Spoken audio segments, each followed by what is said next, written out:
Hello and welcome back to Val Verde Broadcasting. And as you can see, I'm joined by someone new. This is Emily Slade, and I've asked Emily on because we recently spoke on BBC Radio Norwich about the film I May Type You Bleed, and I thought Emily would be a great fit for the channel. And we've just chosen two movies to talk about, and Emily has chosen Dragonheart, which I've not seen, so we're going to do the usual format and talk about Dragonheart.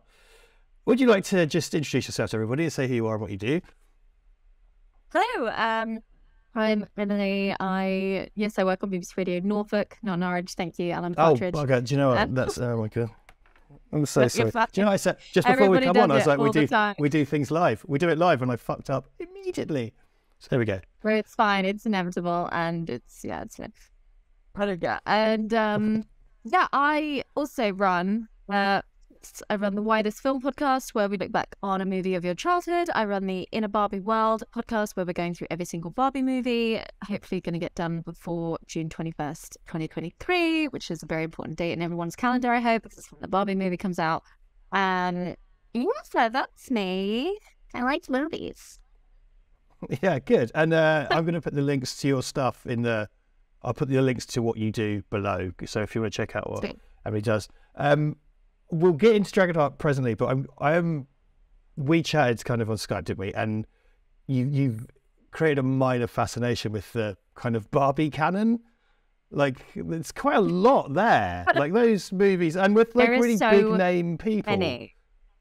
Yeah. Well, yeah. Crazy voice casts and stuff. Incredible.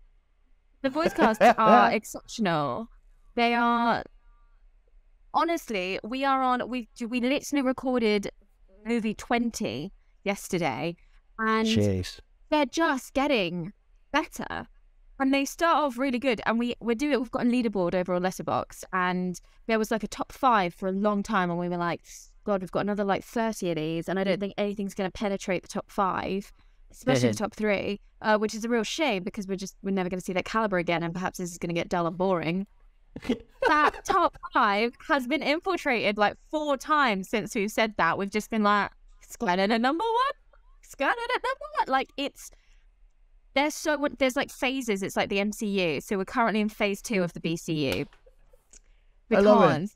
The first phase is that early 2000s VHS DVD phase. They're very fairy tale based. They're very sort of Barbie is in a movie, and the movie is an adaptation of some sort of fairy tale. Then we move into phase 2, which you can find on Netflix, and they're much more contemporary. There was a 2-parter almost, 2 movies where Barbie is Barbie, and Barbie is an actress who plays characters in all of her movies, and she references all of her previous movies that she's been in as Barbie the actor. It's astounding. It's so good. And the writing is just getting funnier. It's getting cleverer. It's so gay. I love it so much. It's fantastic. And honestly, like, check them out. My co-host is a 50-year-old man, and I'm a 30-year-old woman, and neither of us grew up watching Barbie movies at all. These are all completely new to us all. And we're just having the best time. They're so good. This is what's we will talk about Dragonheart, but I was just really fascinated by this as a thing, because Emily laid this kind of whole Barbie universe on me, and I was just kind of like, holy crap, like that's really involved and detailed. And the flavour over here, as I've explained to you, can be a little bit kind of geezer blokey. So like Barbie movies are so far out of our wheelhouse here. Yeah. I listened to your Lethal Weapon podcast before I came on, and I was like, yes, boys. Boy films. Yeah. If our channel had a smell, it would be Lynx Africa and socks. Very much so. There's no getting around it. And with a bit of stale lager, perhaps for a bit of extra flavour. But I'm not going to lie. I'm not going to pretend. You know, we are what we are. We're proud of it in a kind of grotesque way. Thanks for letting me in. I can see the like mattress on the floor and the state that so if someone's put an iron on the carpet. We are minimalist kings. Minimalist kings. So, Rob Cohen's 1996 film Dragonheart. Is this like your favourite film, or is it like really high up the totem pole? Favourite film. So for years I was like, you can't have a favourite film. You've got to have a top 5 that are interchangeable in no particular order and how you're feeling. But consistently, this was in my top 5. So I was like, you know what, just a shorthand for when I meet people that don't give a shit about what I'm saying, and they just are asking a question to get through the small talk, I need a quick answer to just be like, there you go, that's my favorite film. And it's this one. It's Dragonheart 1996 because it is majestic. It's the best movie ever made. Everything about it is wonderful, and it has no flaws. So excellent. 500 miles an hour there. It's just perfect. Okay, fine. Well, so I've never seen Dragonheart. Well, I have now. That would be a really short review if I hadn't. But I have now, and I watched it yesterday for the first time, having never seen it, and I was more or less like live reacting to it with DMs with you, just kind of like, yeah, David Thewlis is a prick in this and stuff. I really enjoyed it. I had a lot of fun with it. I remember the thing is with this type of movie, I'm not a big fan of fantasy or medieval type stuff, so this is very not the kind of thing I'd normally watch. Okay. Yeah, so like Lord of the Rings and stuff doesn't do anything for me. That kind of I'm more of a sci-fi guy. I don't know what it is. So when this came out, I was just kind of like, like whatever, that exists, fine. So I'd never watched it. I never really thought about it particularly until when we talked about what we're going to do. You were like, oh, Dragonheart's the best film ever made. And I was kind of like, bold. Okay. We'll watch Dragonheart. I really liked it. I had a lot of fun with it. It was very kind of breezy. In a good way. It's a kind of fun. I don't want to call it frothy because that sounds really patronising, but it's kind of like a fun romp. It's a romp. A fun romp. It does that kind of. It's a romp. I feel like this is a movie that people on our chat will be like, oh yeah, no, I like Dragonheart. I've watched Dragonheart. I just kind of thought, and there's a cast I had no idea about. Oh my god, and they just keep cast. Coming. Every new actor that appears on screen, you're like, what are you doing here? And they're like, just chilling, having a laugh. And you're like, aren't you? It's just fucking... And like, everyone brings what they're good at, and it works so well. So you've got incredible highbrow actors in this, but they know what movie they're in. So they're just bringing what they can bring to that level. So no one's phoning it in. No one doesn't want to be there. It's sort of like Robin Hood, Prince of Thieves meets, I guess, the 2001 Dungeons and Dragons, like sort of like. I really couldn't escape the Prince of Thieves-ness of it. Like, and I don't like that film. I think this is better. I really don't like it. But it's really, there are things, there are surface level kind of similarities, i.e. the big one is that, like, Dennis Quaid, it's set in 10th century England, and Dennis Quaid isn't even bothering doing an English accent. Neither is Dina Meyer. Why would you? But it's got a dragon in it, so I'm not that bothered. It's kind of like, this isn't really an appeal to realism. At no point did I think, well, this is a portrayal, an intricate portrayal of the feudal system in 10th century England. Yeah, it was, I'm kind of like, yeah, fuck it, it's got a talking dragon in it, I don't really care. Exactly, and that immediately sets a tone where you immediately cannot take yourself too seriously. Like, you absolutely can't, because there's a CGI talking dragon, like, which is probably a tennis ball on a stick that everybody's having to act with. So immediately you set a precedent of how everyone has to be, and everyone brings that energy. And so as a viewer as well, it's a very not easy watch. Like, I do think it goes into some very complex relationships and some brilliantly big emotions. But they're within this space that is quite easy to hold and be a part of. It welcomes you in quite nicely, I think, and it is a bit higgledy-piggledy where, is it a buddy movie? Is it a feudal system movie? Is it a rebellion movie? Much like Robin Hood, Prince of Thieves, where you're sort of like, what is this? What's going on here? But again, this gets away with itself because it's like, it's a talking dragon.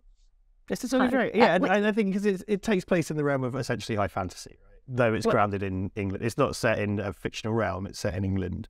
And it kind of harkens back to the Arthurian legend and stuff. And it's... Do you know what I really... Yeah, like King Arthur is like a character in this film. So voiced by John Gielgud. Yeah. Crazy. They just keep coming. I read a lot of something that I really... So, like, Rob Cohen has had an interesting career. Like, he's this kind of journeyman director. I think he's a bit like, a bit like Joe Johnston in that regard, I think. And Pete Postlethwaite is in this, right? Like, being amazing because he just kind of farted out amazing performances every time he turned up in anything. Yeah. And he's a comedy monk, which is very much Robin Hood, Prince of Thieves-esque. But I read that. Have you seen the Jim Sheridan film In the Name of the Father about the Guildford Four? No. With Daniel Day-Lewis. So that's what he'd done. It's a great movie. It's a good, the Troubles film. It's what Pete Postlethwaite, I've really struggled to say his name, Postlethwaite did before this. And Rob Cohen saw that and went, oh, I need him for my Talking Dragon film.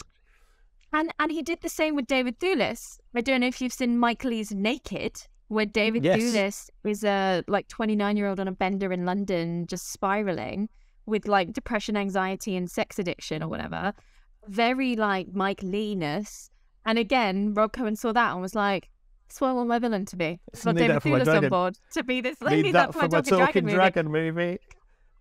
Yes, you do. Why the hell not? Like, the reason the Muppet movies worked so well in the 90s is because Tim Curry and Michael Caine are bringing these performances that match. Sure. They're bringing who they are, which is fantastic performers, and matching the movie that they're in. And so, of course, he's collecting all of these brilliant performers that bring different aspects of themselves to it. I don't think anyone is particularly miscast. Dina Meyer was chosen because they wanted I can't even call her a love interest because she's kind of technically not. They needed a woman in it who could not look silly holding a battle axe. They wanted someone that was going to be grounded and be able to like actually fight. And like as a young girl, seeing that character on screen, fucking fantastic. Like strong, literally and physically. Like, loved it. Yeah, you're right. They don't go down the conventional, the obvious thing would be to have the kind of romance. It's not quite Pacific Rim. We get a hint of it at the end where it's kind of iffy anyway because like Dennis Quaid is Dennis Quaid the entire way through, whereas at the beginning there's a flashback to a young King Einan and a young Kara. So we know that Kara's like 15 years younger than Dennis Quaid. But that's fine. We've all hooked up with 45-year-olds in our 30s. Watch any Will Smith or Tom Cruise film now, and they still do that. So watch any movie ever, and the woman is 20 and the man is 60. So, like, as you know, women stop at 20 and then reappear at 70 and then don't exist for 50 years. I don't exist. I know. She's not there. So they don't. There's never an on-screen kiss. There's a couple of looks and moments, and it's come through a mutual respect of like, we have a purpose and a plan, and we need to pull it through and all of these things, and we support each other emotionally and physically, and then at the end it's like Bowen and Cara led the people into a golden age, not necessarily as a married couple, not even necessarily as boyfriend and girlfriend. They just mutually led the people into a new golden age. It is up to you if you want to do like fanfic about them shagging. Like, that is on you. It is which not canon. Definitely exists. That exists. I hope so. Please don't incriminate yourself, mate. Come on. Yeah, it's very like, well, his character as well is all about Draco's the last dragon and he's the last chivalrous knight. That's the idea, right? Yes, Knight of the Old Code. Knight of the Old Code, because they're in transition to the kind of Saxon period. And the point of difference is that he's a Saxon king. There was his character. So there's like, he's inherently chivalrous and he longs for that chivalrous age, right? So I kind of think that ties into the kind of not a romance thing, which is quite refreshing, really. It's so refreshing. And, you know, growing up in the 90s, we're in the slap bang middle of the Disney Renaissance, where the only Disney movie I can think of that didn't end in like a happy couple was The Hunchback of Notre Dame. And that's an anomaly for so many reasons. And even then it did, it just wasn't our main character that was in the love interest.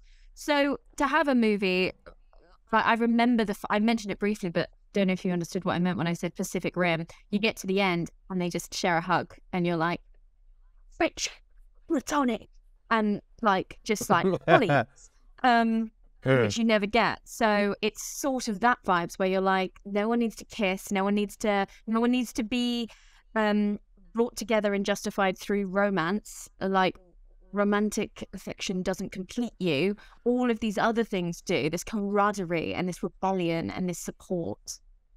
Well, quite often they crowbar romance into basically everything because they want to hit all the demographics, don't they? That's Amy why. Adams kissing Henry Cavill at the end of Man of Steel is like the worst thing I've ever seen in my life. It was among the most 2911s. They're standing in human remains, and it's like there's no chemistry. I don't know how anyone can not have chemistry with Amy Adams. Like, that's mad. Right, I know, that's insane. So, yeah, and it stuck out to me with just how horrible it was, and that to me is the biggest example of them crowbarring romance where it just doesn't it in. Yeah, I think one of the first things I said yesterday when I was kind of texting you was like, this looks expensive. Like, I could actually just pull the budget because it's space year 2023 and I'm at a computer. And I never think about budget when I'm watching movies, but the fact that dragon has holded it up. It looks great. It looks freaking great. It looks freaking fantastic. When you think about, I'm going to say it, I said Fellowship Gollum yesterday, but you know what? Two Towers Gollum is looking a little bit ropey these days. Right. There, I said it. And I know you're not a Lord of the Rings person, but like, obviously Gollum was like, the whole thing, like everyone was like, oh my god, the future, it's the future. And yet Draco the Dragon from 1996 is looking better than 2002's Gollum. I mean, it definitely looks better from any cave troll or Neville Longbottom from the Philosopher's Stone, which again came out afterwards. So isn't Neville Longbottom a human being? Not in that one bit in the Philosopher's Stone where he's attached. His cape is like attached to a big statue, and after he's gone flying for some reason, and it rips and he falls down and breaks his wrist, and that's what gets Madam Hooch to go to the infirmary, which allows Potter to be caught catching the snitch, blah, blah, blah. But it's CGI. Neville is CGI. I'm sure we all remember the in-depth details of the Philosopher's Stone. I just feel like if I cut you, you bleed Wikipedia. Do you know what I mean? It's just this detailed plot. I've seen all the Harry Potters once, you see. That's why I don't remember that. Like, so you see it now as an adult watching a movie that's terrible CGI. It's like PlayStation 1 Neville for 2 seconds as he gets ripped from the statuette and he falls down to the floor. It's a bit like the Matrix sequels have that kind of horrible rubbery Neo model. You know, they cut to the kind of rubbery Stretch Armstrong Neo. I think part of the thing with the Draco model is that they kind of lean into the cartoon of it, which I think helps. It's got the kind of big eyes and stuff like that. Some of the stuff, there's a bit where Bowen goes in Draco's mouth, which in isolation sounds strange, but in context, it's great. And it's because he's entered like with the sword, and they have a stalemate. And obviously, when he's inside the mouth, it's a purely practical mouth. But the wide shots of him inside the mouth, which I guess the Dragon was designed by Phil Tippett, by the way, folks. The kind of wider shot of him in the mouth from the external, I couldn't tell if that was practical or CGI. And I think it might be a bit of both. It is really fucking good. It's fantastic. It's so good. And it's so...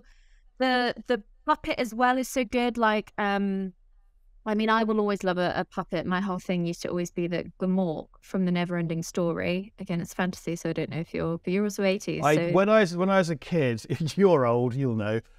She said, yes, no, I watched it when I was little, but I couldn't tell you much more about it other than that. So Gmork, the like wolf at the end of the Neverending Story, who is very much a puppet that is like thrown at Atreyu, he is always much more scary to me than the from the 2010 Clash of the Titans, which is a big CGI dark mess. So if you have something physical there, it's always much scarier and better. And the mouthpiece for Draco with the tongue that moves, and like the spit, like it's just you're when like he's talking, like the lips are flapping, like it's like that. It's really like just great. It's good gag work. There's some funny gag work in it. There's some really good. By the way, this was 57 million in 1996 money, so that's quite it was. So what's that? Is that a lot? I think he probably lost money because everyone was like, "The fuck was that?" Like, well, I remember the time. To be fair, was like, "I think I get it. 3 stars," and and I think everyone was sort of like that. They were like, "What?" Whereas I'm watching it and I'm like, "This is fucking phenomenal." This is not like anything I've ever seen before. It's, you know why I love it? It's because tonally, it's fucked. And I again mentioned it earlier. The other thing from my childhood that was tonally fucked is Disney's Hunchback of Notre Dame, which I think came out in the same year, if not very nearby. And again, that goes from like, oh, we're going to burn all Paris to the ground. And then they're like, hey, a guy like you. Like, it just, you're like, whoa, what? Are we committing genocide or are we having a sing-song? Like, what's going on here? And it's the same why not both? Where you're just, why not both? And that's what I love. I love that they're not afraid. And again, so much shit. I've obviously watched Dragonheart like a million times, off by heart. And so many moments in it that I'm like, this doesn't make sense. And if I was writing this script or somebody handed me this draft, I would be like, why have you done that? Like, Lara joins Bowen and is like, we're friends now. This is good. And then she's immediately like, he's lying. Don't believe him. And you're like, why? That was really weird. And that felt like... And it's because that had to happen. And they didn't know who else to give it to. And Cara was like there. And they needed Pete Postlethwaite to come back. And it kind of works, but it also definitely doesn't work. But I'm also like, it's funny. I don't care. That's an odd bit. Like, he just goes to a job. And then he, like, Postlethwaite turns up. Then she turns up. And it's like, you were friends a minute ago. She's just like, liar. Yeah, literally. She's like, he's lying to you. But then you can also justify it because Cara is so righteous that you're like, even though they're friends and even though she wants Bowen on her side to incite a new rebellion against Einan, which Bowen was sort of part of back in the day, she's also so righteous that she's like, don't dupe these people like you duped the people in my village. So you can kind of justify it through a character way, but fundamentally it doesn't make sense. It also doesn't make sense that this village surrounded by pigs suddenly become cannibals. It's like, you've got enough meat, lads. That was odd. It had this kind of Mad Max, this sort of slightly Mad Max-esque. This made 115 million, so it doubled its money. But I think they do tend to expect a star power. So about this, the DOP of this was David Igby, who shot the original Mad Max. Oddly, I didn't deliberately segue in. It was just the kind of cannibal. That's cool. So he's worked with Rob Cohen quite a bit. Well, nice. Dream team. Rob Cohen also brought out Daylight in 1996, which stars the young King Einan in a very minor role at the beginning that causes the bit that I don't know if you know Daylight. I've never seen Daylight. I'm aware of Daylight, but I've never seen it. David Thewlis is amazing as the grown-up Einan. Like he's like this horribly slimy, mean. And do you know, is that period piece villain haircut, that kind of Lego Wurzel Gummidge hair you just want to punch. But like, yeah. Yeah.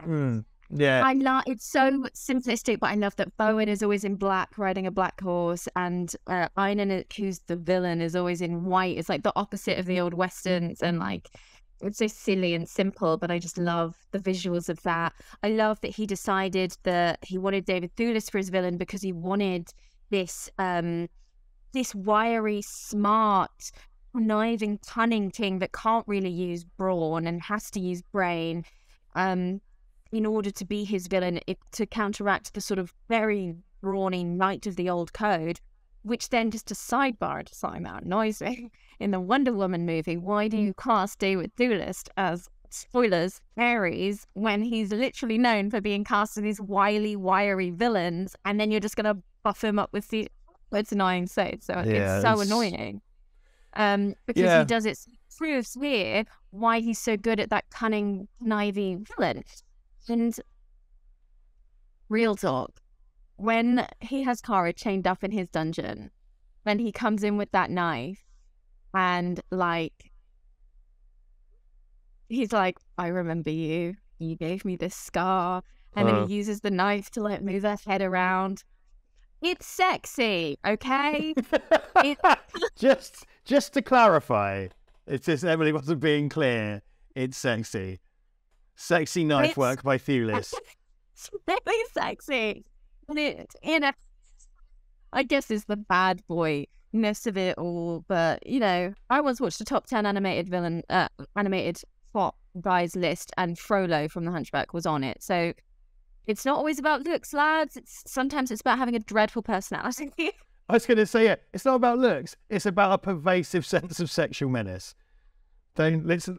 Let's not get into the Andrew Tate of this, because it's starting to sound a bit dodgy.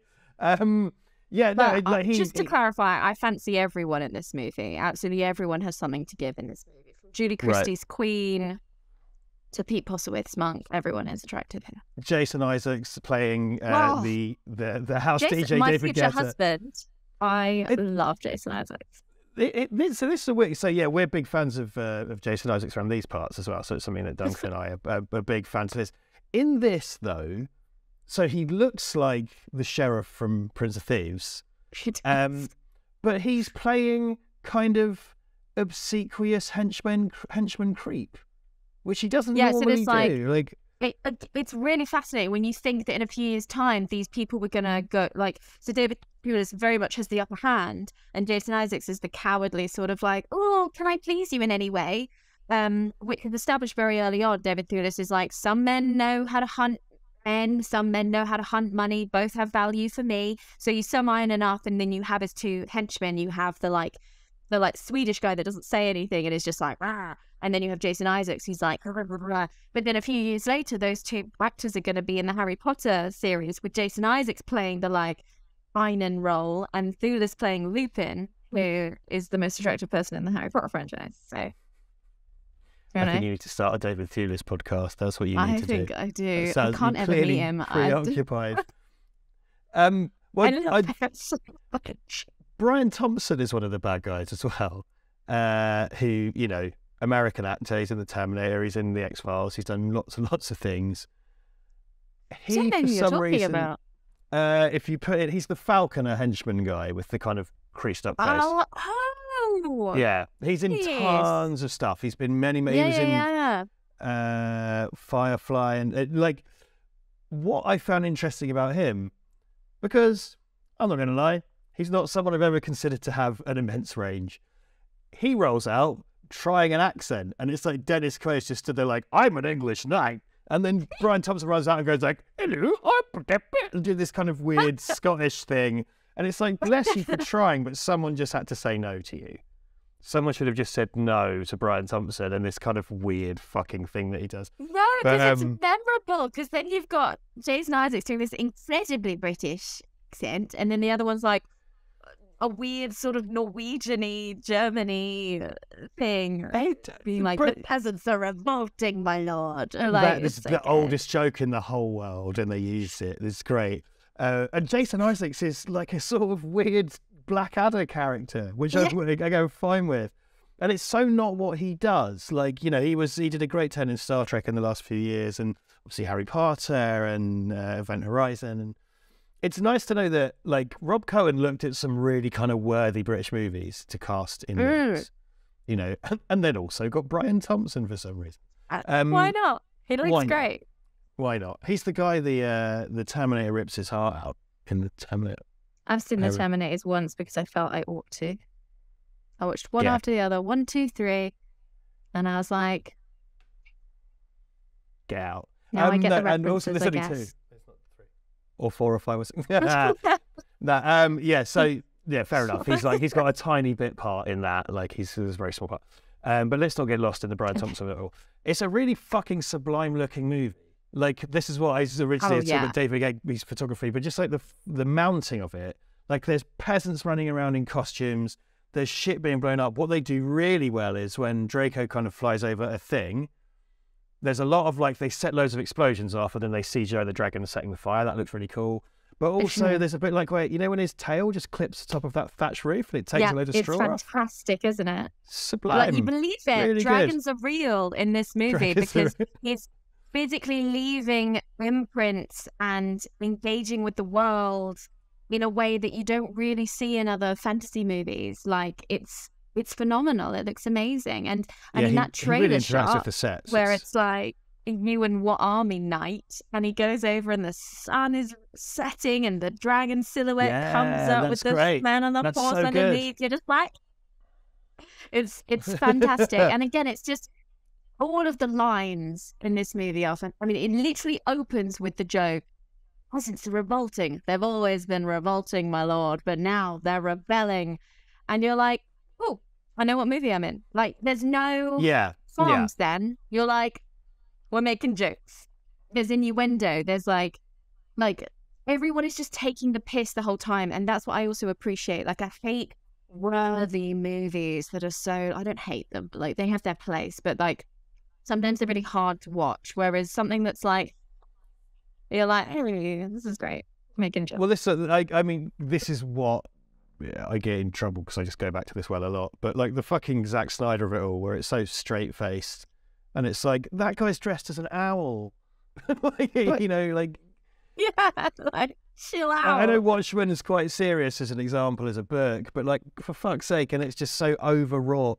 Like fucking Justice League, Jesus! Like I watched that 4-hour version, and it's like, hey, you've got a Martian. Like you don't have to be. This isn't fucking Lawrence of Arabia. So Dragonheart just comes straight in and goes, "This is kind of fun and silly," and it's got Sean Connery as a talking dragon. Like, yeah, don't pretend. And there are just lots of really good creative choices in it. I think the one you just said, the kind of slightly Apocalypse Now-ish sunset vista, really awesome. And then whenever they're in the dungeon, they do that old trick of just bouncing light off of the rippling water, and it's like, where's that water coming? Where's that light coming from? It doesn't matter. It's a fantasy kind of scene in a dungeon. We're in a dungeon. We're gonna talk about crazy lighting because we're getting into Suspiria next. So I've gone for a sort of Suspiria look in here today. I was gonna say I've done my hair sort of. I can't hear you, so don't say anything. But sort of Suspiria hair. There you go. No, yeah. I'm visiting from New York. I promised my mother I wouldn't be murdered. Well, you know, Suspiria dialogue. Well, I kind of feel like we've shot the shit out of Dragonheart. What do you reckon? I'm so pleased that you enjoyed it, especially coming from not a fan of the fantasy background. It's such an odd little fish of a movie, and it obviously goes without saying that a lot of the CGI for the dragon, they took a lot of photographs of Sean Connery's face. You can sort of tell it's Sean Connery in a lot of the shots as well. They really try and make the dragon him. I've tried to bring this to an end and we haven't talked about Sean Connery, and you very rightly. Let's do that. This is the only movie that I like Sean Connery in, other than obviously The League of Extraordinary Gentlemen, which is another classic, great film.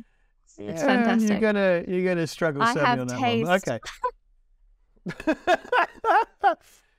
Okay. Anyway, so Duncan, who co-founded this channel, he's a big Bond guy, and I'm not really, but a lot of people who watch this are big Bond fans, and Connery, it's a voiceover role, obviously, and he plays Draco, the talking dragon, and he's fucking great. Like you can really tell that he's having a good time. I think that shines through massively. Like he's really enjoying himself, and he brings a real kind of warmth to it. It's a really warm role. A really emotional performance. Fundamentally, it's a story about a man and his dragon, and they are the best of friends. And when it comes to the end, it's really sad. The best of friends. It really is, though. It really is. I didn't expect it to end like that. Out. Yeah, man. I honestly didn't expect that ending, because it's got like a sad happy ending, and also no romance. Bittersweet, and it's kind of like it gets bittersweet. Bittersweet ending, no romance, and the To the Stars theme. You'll have heard it at the Olympics. You'll have heard it at the Oscars. Like it's on most film trailers from around that time. It's one of the most famous film scores without you knowing what it is or where it's from, because you just hear it all the time. I promise you. It has its own like entry on Wikipedia. So Dragon, the Bruce Lee story, another Rob Cohen movie. The score to that was used in everything for a while as well, and I can't remember how it goes. And that's a film I really, really, really liked when I was young, and then I grew up, and that was not the case anymore. Like it's just like such a bad. It doesn't reflect reality. It might as well be set inside, I don't know, a fucking Easter egg hurtling towards the moon. It's so divorced from reality, but that's another film. We'll talk about that another time maybe. Sean Connery's amazing in this. I just think there's so much warmth, and like you say, there's chemistry between two people who aren't on set together. I can imagine they possibly never even met. I don't know, but it wouldn't surprise me. That adds up for this kind of work, right? That kind of is what sort of happens. I think Connery's phenomenal in it, and he's really kind of warm. And the point of the dragons are that the dragons lived way before humankind. They're actually there to protect them when humankind turned on them, and they were kind of there to oversee the human race. And they're kind of these older brothers that are kind of wrongly maligned by humanity. And And then that is really sweet. And Draco kind of passes that on to Bowen. Bowen, being inherently chivalrous, wants to kind of honour that relationship. That's great. It's fantastic. Really cool. I'm so glad that you enjoyed it. It's really good. Like, please do check it out. If you've never seen Dragonheart, go in with an open mind. It's just, they don't make them like this anymore. Like, none of this, like, the closest you'd get is like Guardians of the Galaxy, and even then it's like not at all the same. Like, it's just a one, I was going to say it's a one-off. It's not, there's like 9 sequels, but like, understandably so, because it's just a fun premise. Let's get a well-known actor, Ben Kingsley, Patrick Stewart, Helena Bonham Carter, whoever you want, put their voice to a CGI dragon and go on a fantasy adventure. I doubt the others have the same emotion and heart and comedy that the first one does, but I'm sure they're all great, because how can they not be? They were making dragon, as Emily has just listed all the other people that have played dragons, and I guess Patrick Stewart specifically plays Draco, and I don't know if that's a prequel one or something. Oh, interesting. Yeah. And they were making Dragonheart movies as recently as 2020. So the Dragonheart, I mean, like, so 50 million, 60 million budget, made 120 million, which, you know, after marketing probably isn't that much for profit. But someone felt that the Dragonheart universe needed to continue, and that it did. Understandably so. Understandably I'd love to be in a so. Dragonheart movie. If you're listening, I would like to be in a Dragonheart movie. I can act and sing and also do voiceover. So please, thank you. Like 4 people watch this channel, but good for you. Shut up. Good for you. You might be on set for a Dragonheart shoot for the movie. moon, You don't my know. friend. Really? The 4 people that watch this channel are my mum, Duncan's dad, Duncan, and me. We're the 4 people that watch it. Duncan, if you end up wandering onto the set of some Dragonheart movie, drop my name. I'll send you my CV, print it out, leave it on the floor. If he bumps into Thewlis, he can let you know. Thewlis or Isaacs. No, don't, because I actually have daydreams about bumping into David Thewlis, and I try and figure out what I would say to not be weird. I either crush it and I'm absolutely fine like a normal person, talking to Martin Freeman for an hour, no worries. I turn around and start talking to Tamsin Greig, I lose it, and I'm a complete psychopath. So you never know which way it's going to go. I think this Dragonheart review has a strange subtext of a sort of a vertical slice of your psyche, which I quite like. That's me. That's We've learned a lot about you today. This movie brought me up. Like, this movie is why I'm the way I am today, I guess. It's what I look for in movies. It's what it taught me how to act. It taught me how to, it's just If you fantastic. are a parent and you're thinking about showing your children Dragonheart, well, this could be the outcome. You know, Emily's here to show us. Look, she's doing just fine. She's crushing it, so don't worry about it. So thank you so much for coming on. It's been really fun to talk about Dragonheart. We're going to talk about Suspiria next. I don't know when that will come out. I don't know when they're releasing these. I don't know how they're going to be spaced. I just don't know. So cool. I'm going to cut to credits. We're going to say goodbye. Would you just remind us the name of your shows for someone to put them into Google to find you? Yes. Why This Film Podcast. It's all very pink. And it's about movies from your childhood and in a Barbie world. Also very pink. There you go. Links in the description as well. All right, thank you all, peoples. We're going to see you next time, whatever we do next, whatever that is. I don't know. I release these at random. Bye.